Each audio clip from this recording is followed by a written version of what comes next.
नाज़रीन इकराम अस्सलाम वालेकुम। उर्दू टीचर में आपको खुश आमदीद कहते हैं। नाज़रीन इकराम, कहा जाता है कि किसी ज़माने में किसी इलाक़े में हाथियों से बरबरदारी और सवारी का काम लिया जाता था, लेकिन चूँकि हाथी बहुत ज़्यादा ताकतवर होते हैं, इसलिए कभी कभी लोगों को घसीट कर वो भाग जाते थे और कभी कभी रस्सियाँ तोड़ देते और कभी जंजीरें तोड़ देते। इस मसले को लेकर गांव के लोग एक बूढ़े शख्स के पास चले गए और उससे कहा कि हम हाथियों से बरबरदारी का काम लेते हैं, सवारी का काम लेते हैं, लेकिन चूँकि ये बहुत ज़्यादा ताकतवर हैं, इसलिए इनको कंट्रोल करना बहुत मुश्किल होता है। आप कोई ऐसा तरीका बताएं कि हम इनको कंट्रोल कर सकें। बूढ़े शख्स थोड़ी देर सोचने के बाद कहा कि देखिए, इसका एक तरीका मौजूद है कि बचपन ही से इन हाथियों की प्रोग्रामिंग की जाए। अगर बचपन ही से इनकी प्रोग्रामिंग की जाए तो फिर ये जंजीर तोड़कर नहीं भागेंगे, न ही ज़ोर आजमाई करेंगे। सब लोग तजस्सुस के साथ पूछने लगे कि आखिर इनकी प्रोग्रामिंग कैसे होगी। बूढ़े शख्स ने कहा कि जो ही हाथी पैदा हो जाए, इनको बड़े बड़े जंजीरों से बांध दो और तब तक इनको बांधे रखो जब तक इनको मुकम्मल तौर पर यकीन न हो जाए कि हम जंजीरों को तोड़ नहीं सकेंगे। चुनांचे यही किया गया।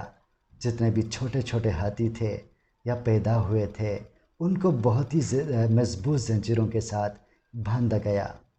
वक्त गुज़रने के साथ साथ वो हाथी कोशिश करने लगे, जद्दोजहद करने लगे कि उन जंजीरों को तोड़ दें, लेकिन वो जंजीरों को नहीं तोड़ पाए।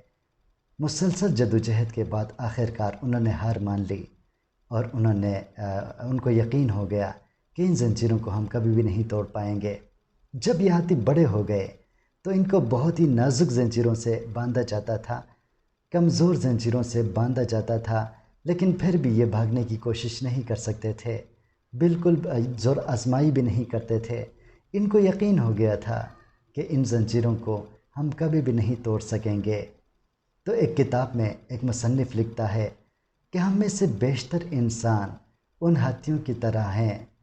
हम भी यही सोचते हैं, हमारी प्रोग्रामिंग ऐसी हुई होती है, हमें बताया गया है कि हम नहीं कर सकते, इसलिए सलाहियतों के बावजूद, काबिलियत के बावजूद हम आगे नहीं बढ़ सकते, हम कुछ करने का हौसला नहीं रख सकते। अगर हम कोशिश करें, अगर हम हौसला करें तो बहुत कुछ कर सकते हैं, लेकिन इस प्रोग्रामिंग की वजह से हम कुछ भी नहीं कर सकते। तो मुसन्निफ़ लिखते हैं कि जो जिन जंजीरों से हमें बांधा गया है वो इंतहाई कमज़ोर जंजीर हैं। आप हाथियों के नक्श कदम पर मत चलिए, आप कोशिश कीजिए इन जंजीरों को तोड़ने की। आप बहुत जल्द इन जंजीरों को तोड़ देंगे और आपके अंदर एक हौसला होगा और आप अपनी सलाहियत के ज़रिए दुनिया में शानदार कामयाबी हासिल करेंगे और आप एक खुशहाल ज़िंदगी गुजारेंगे। लेकिन देर सिर्फ़ इस बात की है कि आप ज़ंजीर तोड़ने के लिए एक बार ज़ोर आज़माई करें। बहुत शुक्रिया। अल्लाह हाफ़िज़।